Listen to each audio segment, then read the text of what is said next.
Hey guys, I'm going to talk about some, I guess, kind of related shots. There's spin shots where you really have to spin the ball, where I have to really spin the ball. Um, there's going to be a lot of cuts in this video because I'm not going to miss a million times and put that on YouTube and expect anybody to watch it. But I'm going to shoot these until I make them and try to talk about it. So this 9 ball is right about halfway between the end rail and this first time, and it's about a 1/4 inch off the rail. Then I'm going to put the cue ball on the spot here. There's a reason for that, which I'll get to. I'm going to put maximum bottom right on the shot. Maximum for me, and try to make it cross corner. It's a fun shot to mess around with. There are some scratches that are potentially there. There's a scratch here. There's a scratch here. If you get a double kiss, there's a potential scratch up here. You can screw up all kinds of ways on a shot like this. But sometimes circumstances can kind of dictate, yeah, it's okay to shoot it, or you need to shoot it, you're way behind, something like that. For me, I can't do anything like a jabby stroke on this thing. I have to, basically try to really get as much spin as I can on the cue ball. And for me, that means a longer stroke. Almost like the Bustamante type of thing, except without the wrist stuff. When I line this up, I'm not lining up center of cue ball to center of the ghost ball down there like I usually do. I'm not pivoting or anything like that, like I sometimes do. When I have a shot like this, which is pretty thin, with a lot of English, I'm lining up edge to edge when I'm standing up here. So in this case, I'm lining up the left edge of my cue ball to the right edge of the 9. Because I'm putting all this bottom right on it, the cue ball is going to squirt to my left, and then it's going to swerve back to the right, depending on the elevation of my cue and humidity and ball conditions and all that. Then when the cue ball hits the 9 with all that spin, there's going to be some spin-induced throw trying to push the 9 back towards me. There's going to be contact-induced throw trying to push the 9 that way. There's just all kinds of stuff that happens. So it really doesn't matter that I'm lining up edge to edge, except that I'm consistent about it. And I could pick any spot down there. As long as I can see it consistently and get lined up consistently, that's going to give me the best chance of making a shot. So I'm going to shut up now and shoot this until it goes in, and then I'll talk some more.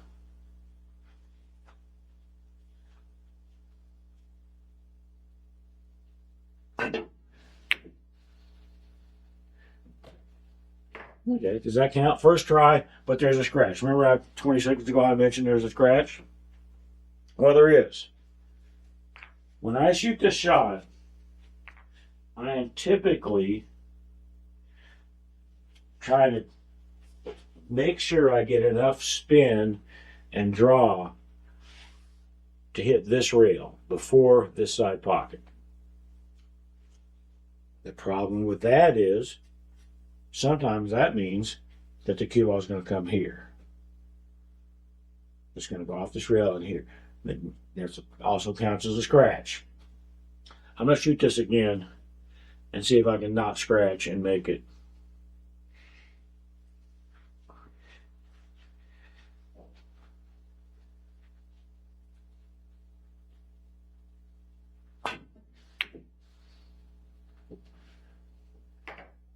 Yeah, like that. The cue ball came here, but I did hit before the side pocket. It took me a few tries to make it again that time. So it's kind of fun to mess around with. For some reason, that is a shot that I've probably hit a little bit better than I should. And I'm not going to complain about that. It can actually be made a lot closer to the corner pocket than I was.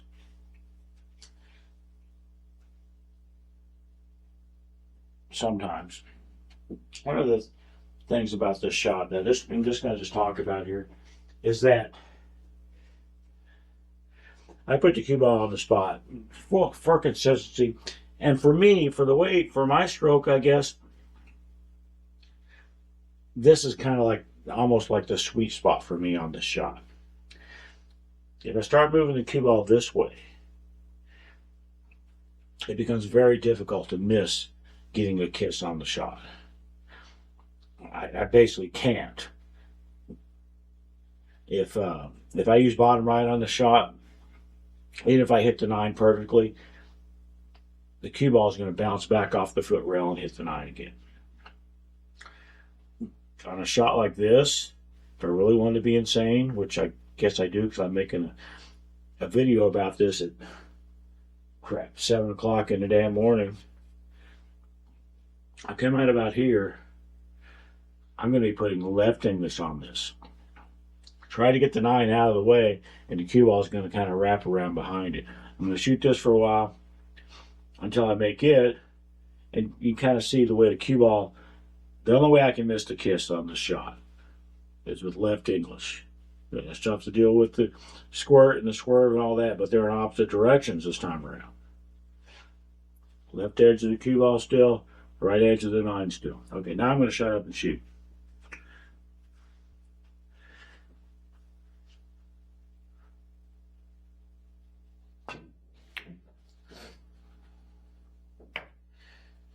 So you see the way the cue ball went around the other side of the 9 that time. Kind of cool. Not as many scratches for me on that shot, except the scratch right down there if I hit the object ball too thin or don't hit it at all. So I'm not saying it's a safe shot. I'm not saying it's, oh, you should shoot the shot. No. Kind of saying the opposite. The other variation of the shot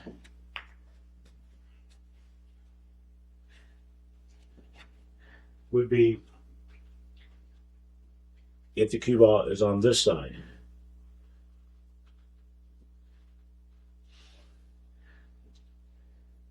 Yeah, I have a hard time avoiding a double kiss on the shot. But I go back to bottom right. There's going to be a point where I can't do it anymore. But this might be at that point. It really depends on the humidity. If I was over here, I think there's no way in hell I could do it. The cue ball is going to thin the 9. The 9's going to move kind of slowly. The cue ball is going to hit the foot rail, come back and hit the 9 again. No matter how much bottom or right I put on the shot. I can't put left on it. Well, because I don't have the angle to come around the other side of the 9. Sometimes, from about 6 inches here, 6 inches to my left of the spot, sometimes I can spin this in with bottom right. It just depends on the humidity and ball conditions and, I don't know, inebriation levels or whatever is going on. We'll just see. I'm going to shut up and shoot.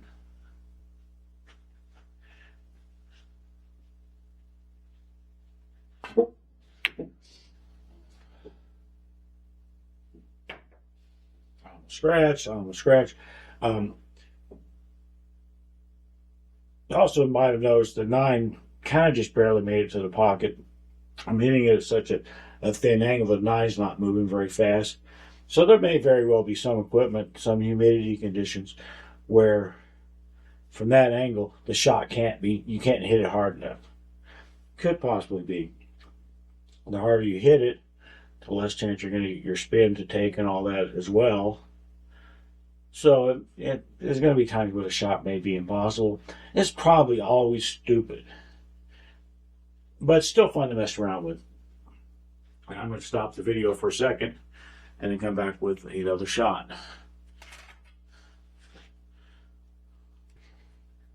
So this shot is potentially even stupider than the last one. And then I think for me, it's more difficult and there are more scratches. The cue ball is moving a lot more quickly. Just cutting the 9. Now I said that this is going to be like about spin shots. To me, this shot's pretty interesting in that I don't believe that it can be made without spin. It looks like, well, it's just a cut, Dave. You got to be able to make that without spin. I don't think that I can. If I shoot this with no spin, I'm going to get contact induced throw that's going to push the 9 towards the foot rail. And if I hit it thin enough, basically like if I overcut it with no spin, it's not going to make it to the pocket. It's not going to go hard enough to go to the pocket. I'm going to shoot this with no spin and see if I'm wrong. This table, is fairly fast. And I might have to tweak what I just got done saying. I'm still doing edge to edge. Right edge of the cue ball to left edge of the 9.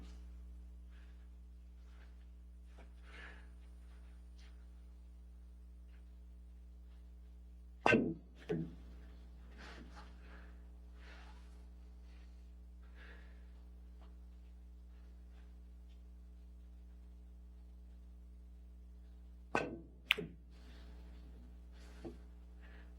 don't know if y'all can see that. I might have undercut that a little bit, but the contact induced throw pushed the 9 down here,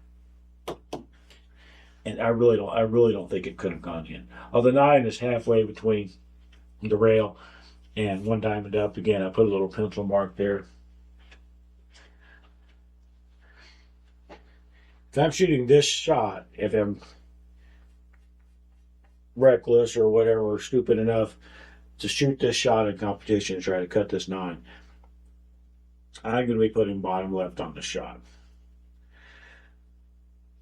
I have to be careful because with bottom left, the cue ball is going to squirt this way. It's going to come out in this direction, and then it's going to start swerving back at some point. So the hit is going to be a little bit more full than it otherwise would be. I'm basically counting on the spin induced throw to throw that 9 in. And there has to be a lot of spin on the shot with left English.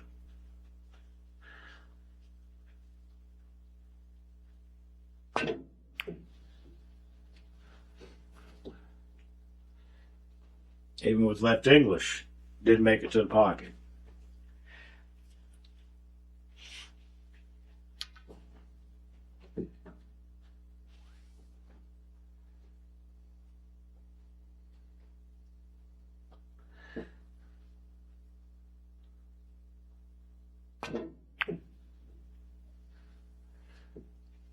Even with left English, didn't make it to the pocket. It hit both those balls right out of the line. The humidity or whatever's going on today is not going to allow that shot to be made by me in the time that I'm trying to put into making this video for you guys.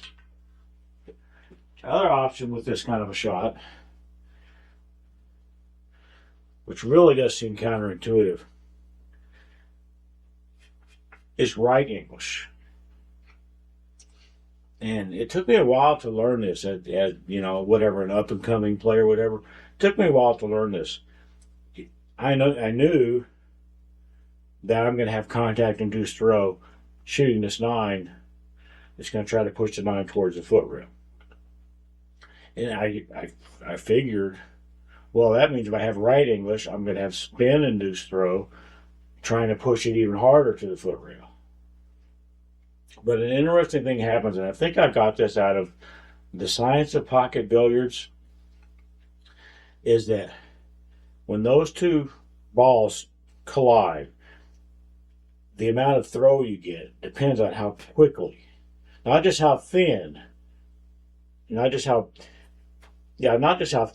contact is, but how quickly. And if I have counterclockwise spin on the cue ball, which I would get with right English, when it hits that 9, that contact is pretty quick anyway, but then the spin makes it even quicker. So basically you can shoot this with right English and get less throw pushing the 9 towards the foot rail than you can with center ball. And I found that pretty interesting. The reason this shot is, well, inside English is never my strong suit. And also, I tend to scratch here a lot on this shot. But I'm going to shoot right English and see if I can demonstrate what I'm talking about here.